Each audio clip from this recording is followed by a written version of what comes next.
नमस्कार मित्रांनो, गर्लफ्रेंड महिका मैदानात धावत आली आणि हार्दिकला किस केला. वर्ल्ड कप विजयानंतर कपल डान्स पाहायला मिळाला. काय आहे ही हार्दिकची बातमी आपण सविस्तर आणि थोडक्यात या चॅनलवरती बघणार आहोत. त्या अगोदर नवीन असाल तर सबस्क्राईब नक्की करा. सूर्यकुमार यादवच्या नेतृत्वाखालील टीम इंडियाने रविवारी ICC T20 वर्ल्ड कप 2026च्या ट्रॉफीवर नाव कोरलं. अहमदाबादच्या नरेंद्र मोदी स्टेडियमवर भारताने न्यूझीलंडला 96 रनांनी पराभव करत सलग दुसऱ्यांदा T20 वर्ल्ड कपवर नाव कोरलं आहे.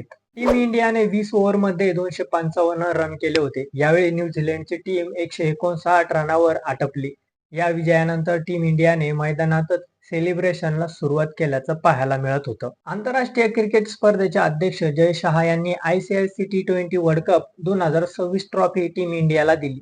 जय शहाने कर्णधार सूर्यकुमार यादवला ट्रॉफी दिली तेव्हा भारतीय खेळाडू जल्लोष करण्यासाठी उभे होते. सूर्याला ट्रॉफी देताच त्यांनी ती हवेत उचलली आणि इतर खेळाडूंसह स्टेडियममध्ये बसलेले सर्वजण आनंदाने नाचत होते. जिंकण्याच्या सेलिब्रेशनमध्ये हार्दिक पांड्या आणि ईशान किशन यांचा डान्स व्हिडिओही समोर आला.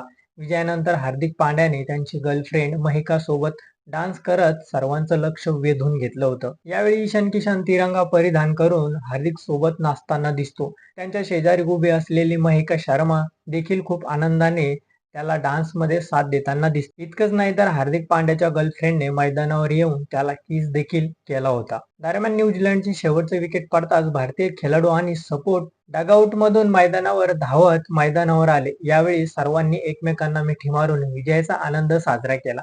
या सेलिब्रेशनाचा व्हिडिओ सध्या सोशल मीडियावर व्हायरल होत आहेत. स्टेडियममध्ये फटाक्यांची आतिषबाजी होत असताना चाहत्यांनी इंडिया इंडियाच्या घोषणा दिल्या. विजयानंतर खेळाडूंनी ट्रॉफी उचलून फॅनचं अभिवादन केलं. कॅप्टन सूर्यकुमार यादव आणि इतर खेळाडूंनी ट्रॉफी सोबत फोटो घेतले आणि मैदानावरच खास डान्स सेलिब्रेशन केला. हार्दिक पांड्यानेही त्यांच्या आयकॉनिक पोज देत सेलिब्रेशन केला. तर तुम्हाला काय वाटतं हे आमच्या चॅनलच्या कमेंट बॉक्समध्ये नक्की कळवा आणि व्हिडिओ आवडला असेल तर चॅनलला लाईक आणि सबस्क्राईब करा. धन्यवाद.